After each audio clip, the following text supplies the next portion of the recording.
میرا ماننا ہے کہ جب آپ نے اس کی قدر نہیں کی جس نے آپ کو تخلیق کیا، آپ میں محبتوں کے وجود کو تخلیق کیا، تو پھر کوئی دنیا داری رکھنے والا انسان آپ کی قدر کیسے کر سکتا ہے؟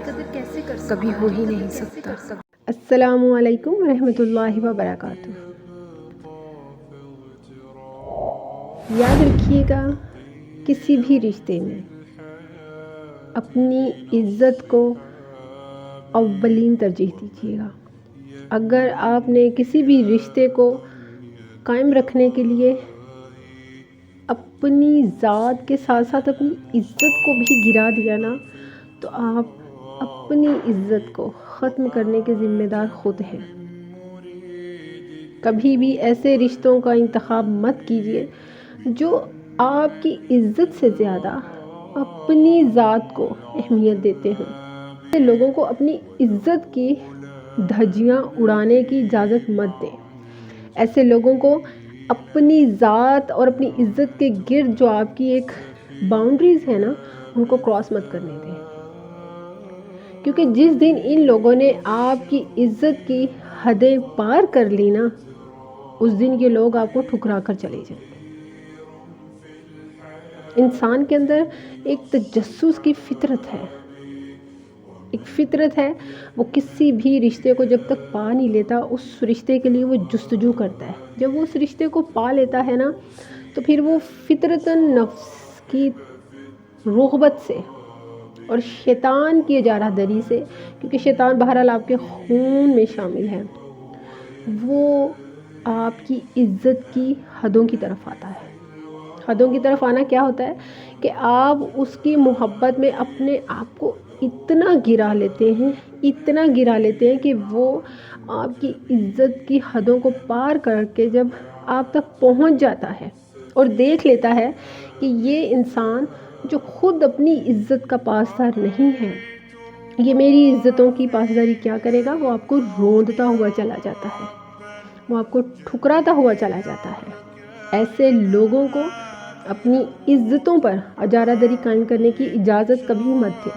محبت کریں، محبت ہر رشتے کا حق ہے، اور جھک بھی جائیں۔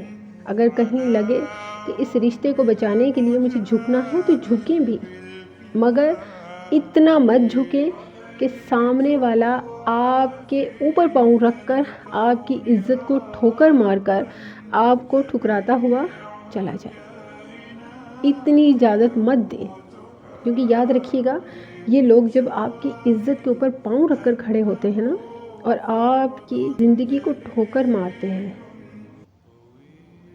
تو آپ جتنا گرے ہوتے ہیں نا، یہ آپ کو اس سے 7 گنا نیچے اور نیچے گرا دیتے ہیں، اس طرح کہ آپ کے سوچنے سمجھنے کی صلاحیت ختم، آپ کے اللہ کی طرف جانے کے تمام راستوں کی رغبت ختم، کیونکہ بہرحال آپ یہاں پر اللہ کی نافرمانیاں بھی کر گئے ہوتے ہیں۔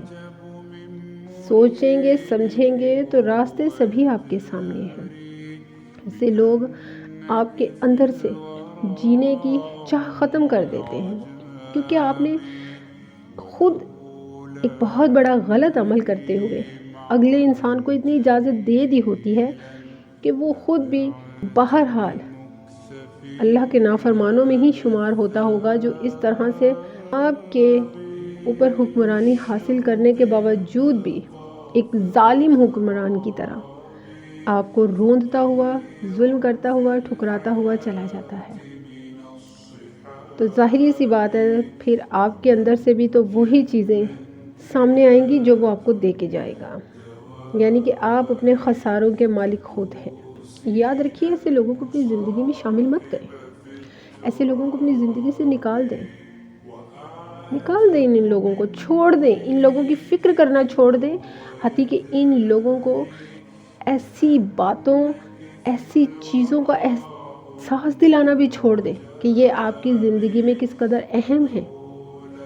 بالکل بھی اہم مت رکھیے، نہیں، احمد دینی چھوڑ دیجیے، ایسے لوگوں کو اہمیت دینا چھوڑ دیں، کیونکہ آپ کی عزت اول ہے۔ دوسروں کی رسپیکٹ کیجیے، مگر اپنی عزت اور اپنی رسپیکٹ کو اول رکھیے. خود سے محبت کرنا بھی ایک بہترین عمل ہے. آپ قرآن پاک میں کئی جگہوں پر پڑھ لیں جہاں پر یہ چیز واضح ہے کہ اور وہ ظالموں میں شمار ہو گئے. تو ان کئی جگہوں پر آپ کو پتہ چلے گا کہ اپنے ساتھ ظلم کرنے کے بعد بھی انسان ظالموں میں شمار ہوتا ہے. صرف ظلم وہی نہیں جو آپ دوسروں کے ساتھ کرتے ہیں، ظلم یہ بھی ہے کہ آپ اپنے ساتھ ظلم کریں.